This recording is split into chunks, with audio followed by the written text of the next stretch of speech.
In this tutorial, we'll be using Adobe Illustrator CS6 to create a 3D box package. And this one on the screen is an example of one that I've made earlier for a cereal box. And this has all been designed in Adobe Illustrator CS6 using three different symbols, three different faces, and then combining those to make a 3D package. So to get started, click on File and New,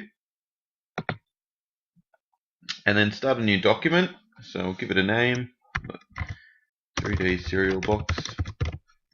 And you can use this the same techniques for any other type of 3D box, whether it's a cereal box, shoe box, a toy box, anything like that. So we'll give it a name, and then we'll set the width and height for this example to 1000 pixels by 1000 pixels.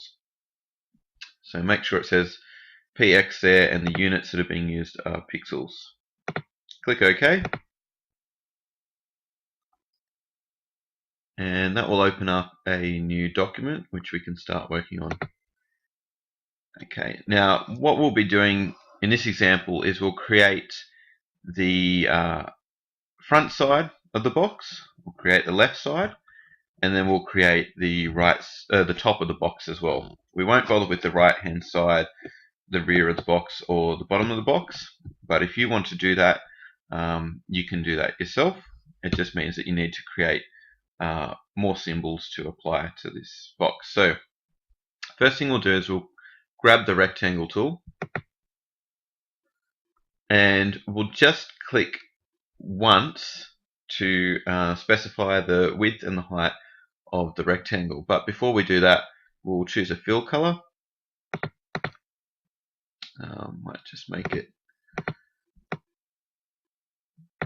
Might make it orange to start with. And if you like, you can choose a gradient, so you don't just have to pick one color. You can choose a gradient, and you just click once in the document, and that will bring up this window where you can specify the width and the height manually rather than drawing it out and having to guess. So for the width, we'll make it 400 pixels, and for the height, we'll make it 550 pixels. Now you could make it centimeters here, or you could make it pixels. It doesn't matter, but in this example we'll use pixels. So 400 for the width and 550 for the height. Click OK, and it's drawn it up.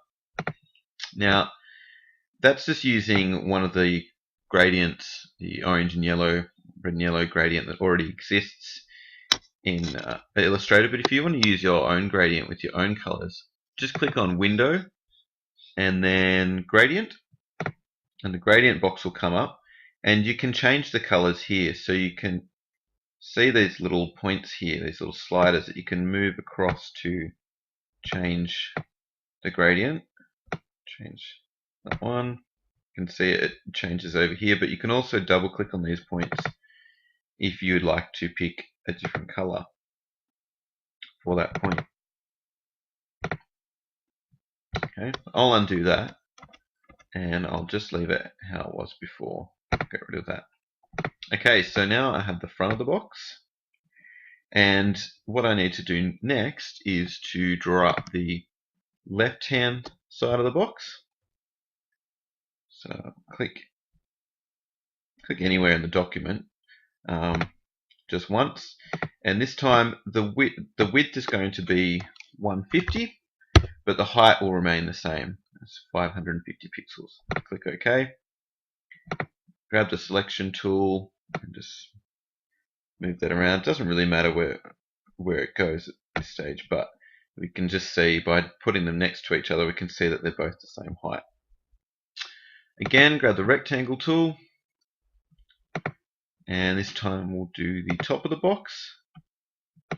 The width will be 400, and the height will be 150. Click OK. Now we've got the top of the box. We'll just move that up a little bit. Okay, so we've got the front of the box, we've got the left side of the box, and we've got the top of the box. From here on, you can use the type tool or the text tool to draw on a label for your box. So you could give it a brand name or a product name there. You can change the font size, change the style here, and you can type in whatever you want. So you can give it a brand name, you can give it a product name, you can add description, you could add ingredients, barcode, manufacturing details, all of that. If it was a different type of box, if it was maybe a cake mix package, then you could add instructions for cooking and all of that. And you can change your gradient and colors, add different shapes and effects. It depends really on what you want to do. But I won't go into too much detail here because it will depend on what you're making. So the next thing to do is to convert each of these individual faces that we've made into a symbol so that they can be used again later on. So click on Window, and then we'll click on Symbols, and the Symbols panel comes up. Now, using the selection tool that we've already got, highlight each individual side of the box we're making so that everything is selected, including the rectangle, the text inside it, and any other shapes that are inside it. And you just click, hold the mouse down, and drag that over to Symbols, and we can save that as a new symbol. Call this one the front. And for type, you need to change it to graphic. Click OK, and now that's saved over there as a symbol. Same for the left side.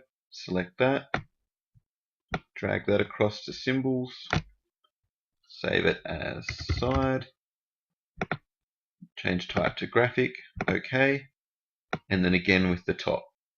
Select that, drag it over to Symbols, call it top, and change the type to graphic. OK. Now I've got these three sides of the box package over in Symbols. Now they're saved and they can be used again. And the instances of those symbols are still in the document, but we can delete them. So select them all, press delete, and you'll notice that those instances are gone from the document, but they're still saved here as symbols to use later. Okay, I'll close that document and go to the one that I already have made earlier here, and I'll use this one as an example from now on because I've spent time using different shapes and different fonts and organize that how I wanted it to go. By the way, with this text here, if you want to rotate text or shapes for the left-hand side of the package, all you need to do is move your mouse cursor to that shape, whether it's the text or some other shape, and you just wait until that little double-ended arrow comes up, and you just click and hold it down to rotate the text. So I'll give you an example. I'll type some text here, make it bigger so you can see it. And if I grab the selection tool and move the cursor until you see that the cursor change, click and drag, I can now rotate it wherever I want it to go. Okay.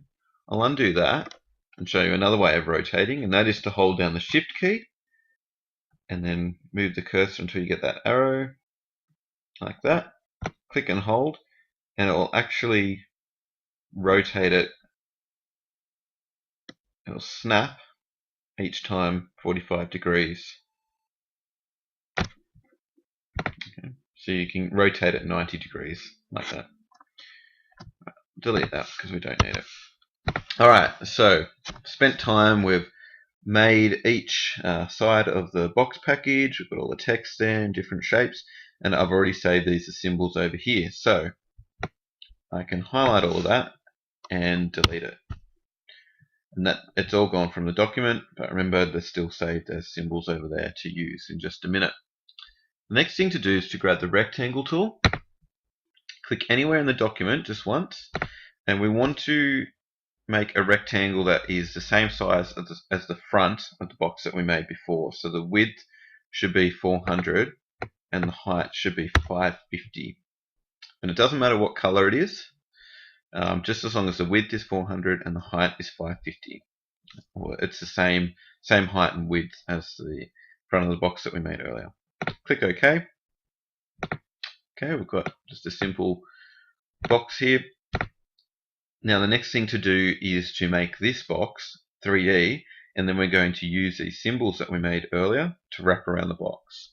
So select the box first, click on that, click Effect, 3D, and then Extrude and Bevel. Okay, now the width of the box before was 150 pixels, so we'll change the extrude depth here to match that. 150. Oops. And then click on Preview so that we can actually see we've now got a 3D box in the background. But we want to add those labels, or the packaging design that we made earlier, and save the symbols. So click on Map Art, and we need to go through each of the surfaces of this box. And at the moment there's 6 surfaces, so there should be the front, rear, left and right side, the top and the bottom. So the first one is already highlighted. We can see the red line around the front side of the box. So we need to click on the symbol and click on front. Now we've put the front design on the front of the box. We move again, click on the arrows, move to the next surface on the box, which is the back. We can skip the back because we haven't actually designed anything for the back of the box, so we can move along. And now the right hand side of the box is selected. You can see that red line around there. We can move along because we haven't actually designed anything for the right hand side of the box.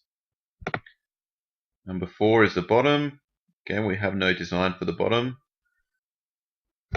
Number 5 is the left hand side, and we have made a symbol for that. So we choose the symbol, side. Now you'll notice that it actually needs to be rotated. And to do that, it's exactly the same as before in Illustrator. You can just rotate it in this window, clicking and holding it down. Whoops.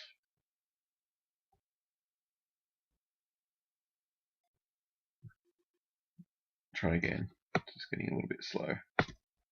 Nope, we don't want to resize it. I'm going to rotate. Here we go.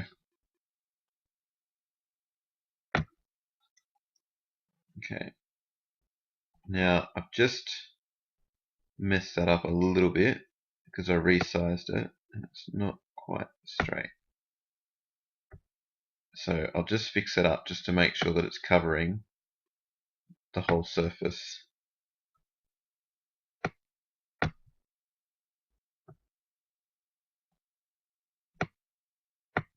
Okay, just a little bit more on the top, fix that up. There we go, that looks better. Now we move to the 6th surface, the next one, and that, you can see there's a red line around the top now. So that's the top surface of the box. So we can choose the top symbol. We shouldn't need to rotate that. There we go. Okay, so we've only got 3 symbols. We have the front of the box, we have the left hand side of the box, and we have the top of the box. If you wanted, you could extend this and you could create your own designs for the right hand side of the box, the back of the box, which might contain information about ingredients or instructions for serving, and then you could create the bottom of the box, which might have a barcode and manufacturing information or contact details. But for this example, we've just used 3 different sides, and that's all that we can see at the moment from this view. So click OK. If you wanted to rotate the box and see it from a different angle, you can just click and drag this cube around to move it a little bit. So you can look at the box from a slightly different angle. And it should show up there. a little bit slowly, but you can see that the box has changed angle. Click OK, and that's it. You now have a 3D box package that has a mapped artwork or labels using symbols that were created and saved earlier. If you would like to go back to this box and edit it again, you might want to change the mapping, or you might want to change the angle and view it from a different side. All you need to do is click on Window and then Appearance, and the Appearance box will come up here. Just scroll down, making sure that you've selected the box until you see the effect here, 3D Extrude and Bevel mapped. Click on that effect and it'll bring that window back up again to edit it. And that's all you need to do. Okay, thanks for watching.